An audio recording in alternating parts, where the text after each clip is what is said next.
you so many times. Woody Allen's a #1 fan. He's had the season tickets mad years before me. The great Spike Lee here. How you doing? Spike, how are you? Spike. Always a pleasure to see you, Jim. Always great to be with you, sir. Spike, what do you make of what we have seen here in the last week with Jeremy Lin? Have you ever, in all your New York, seen this? Understand this. I'm just enjoying it.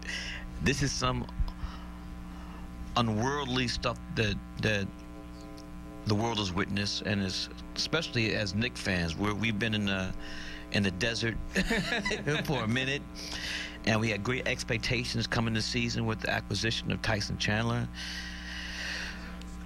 People got hurt, and we've been waiting. It was like Baron Davis was supposed to be the savior, and we're still waiting on Baron, who's my second cousin. So serious. And then Coach D'Antoni, as an act of desperation, looks down to at the end of the bench. All right, kid, go in. And the world has changed.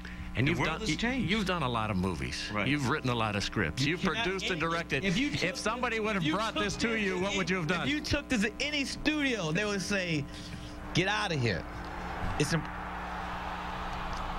Taiwanese American, Harvard grad.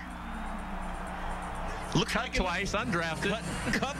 Undrafted, cut by the Golden State Warriors, cut by the Houston Rockets, and now he's the toast of the world. This is bigger than sports.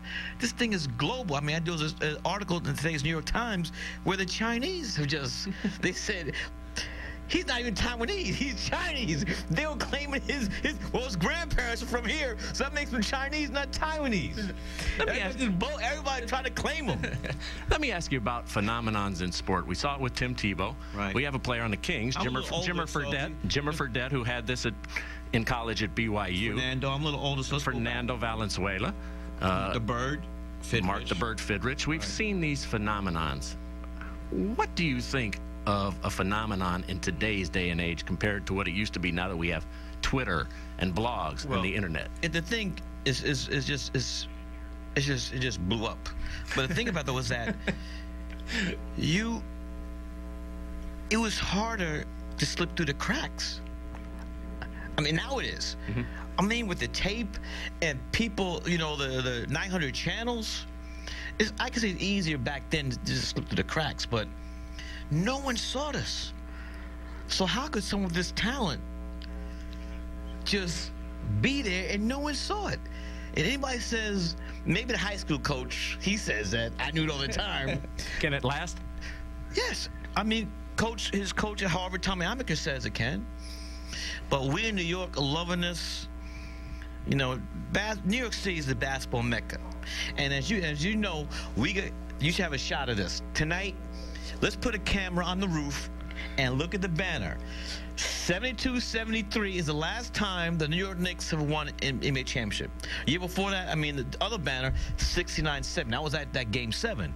So we've been starving for this, and it's great. Your hunger may be quenched. Spike, it's always great to be with you. I know you love my man Bill Walton back home, and you sent his best. Bill, what's up, baby? I love you. Hope to see you soon. All right, that's Spike Lee. We've got much more from Madison Square Garden. The second half is coming up.